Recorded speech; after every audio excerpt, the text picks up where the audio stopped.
Today's update follows the timeline from early morning until late night. In Jenin, counter-terror officers from the Yamam eliminated several armed militants hiding in a cave near Kud. Snipers neutralized them after a firefight, and an aircraft struck the cave entrance. Intelligence said the cell planned an attack today. Among the dead were senior Hamas and Islamic Jihad commanders, Qais al-Batawi and Abdallah Jalamne. Security officials warn that many fugitives from Jenin have regrouped in rural northern Samaria. Analyst Hananel Aviv says Israel must draw a clear red line. Without it, Hamas keeps testing the limits.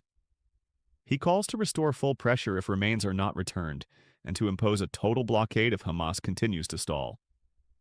He also criticizes the IDF spokesperson's weak international messaging and missed chances to expose Hamas propaganda. Hezbollah is rebuilding faster than expected. Main bases are now in Beirut's Dahia district and the BKA Valley.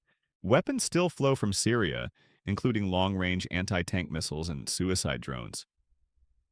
Analysts warn that Hezbollah may attempt a kidnapping to shift the balance of deterrence. Israel must strike Dahia and Bakaye underground sites before the next round of war. Questions arise again about the so-called Yellow Line in Gaza. If Hamas operatives move freely behind it, what is the point? Critics say political leaders are shrinking the IDF's gains and letting Hamas dictate reality. Forum Tikva demands to treat the deal as collapsed, restore full military pressure, impose a total siege, and allow aid only through tightly controlled channels. In Germany, the public broadcaster ZDF worked for decades with a Gaza production company run by a Hamas commander. In Venezuela, the CIA reportedly tried to recruit Maduro's personal pilot to kidnap him mid-flight, but the pilot exposed the plan. In Egypt, the Marriott Renaissance in Cairo expelled released Hamas prisoners after the story broke and moved them to another hotel. A U.S. official believes Hamas violated the agreement, but warns that a harsh Israeli response could reignite the war.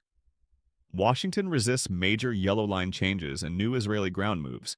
Senator J.D. Vance insists that despite today's exchanges of fire, the ceasefire will hold. An Israeli source confirms that Israel will expand the area it controls in Gaza, coordinated with U.S. officials. IDF airstrikes already hit terror structures and tunnels that threatened troops on the ground. A broader response is expected. The Red Cross said its team was unaware that Hamas planted a body before filming a so-called discovery. More than 70 hours after the latest deadline, none of the 13 fallen hostages were returned. Later, Israel identified the remains of Ofir Tsarfati, 27, abducted at the Reim festival. Hamas also claims the remains of Amiram Cooper and Sahar Baruch. Officials stress that Hamas has long held several bodies and uses them as bargaining chips. If you want unfiltered, real-time updates that the mainstream will never show you, subscribe now to Shield of Truth and stay with us until the end of today's briefing. Israeli aircraft operated over southern Syria, in the Daraa and Swaida regions. In Gaza City and Khan Yunis, multiple strikes were reported. One car strike killed 5 militants. Reports say 9 dead and 15 wounded overall. Among them, Mohammed Abd al-Rauf Safi, a terrorist released in the last exchange. A 3-story house collapsed in Sabra, killing and wounding residents. Hamas denies involvement in the Rafah shooting and accuses Israel of a blatant ceasefire violation. Minister Israel Katz warns Hamas will pay a heavy price for attacking IDF troops and breaking the deal. Security sources describe the doctrine as strategic patience. Limited strikes to shake Hamas but keep the ceasefire alive. Every day, Israel allows between 600 and 1,000 aid trucks into Gaza. Critics say inspections are minimal.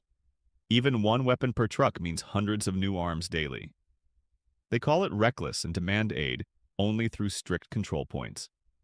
Foreign Minister Gideon Saar confirms the Palestinian Authority still pays stipends to terrorists through the Palestinian Postal Bank. Rights groups urge new laws to block these indirect payments immediately. The Binyamin Regional Council announced the death of Yonah Ephraim Feldbaum, 37, father of 5, from Zayat Ranan. He served in Gaza as a reservist and was deeply devoted to the land. Community leaders called him beloved, rooted, and brave. Council head Israel Gans said that Thanks to FI's courage, the people of Israel will prevail. Hamas did not find the remains of Cooper and Baruch. It has held them for months, trading them like meat in a market. Commentators say 30,000 dead terrorists cannot replace our fallen heroes. Only decisive victory can. Gaza sources now report 2 strikes in Gaza City and 10 wounded in a Khan Yunis apartment. Later numbers rise to 20 killed, according to local sources. The day began with counter-terror operations in Jenin and ended with heavy strikes in Gaza. Hostage remains came home under pressure. Abroad, scandals exposed moral blindness. Lines on maps mean nothing if terrorists move freely behind them. Strength and clear red lines are the only language our enemies understand. Shield of truth.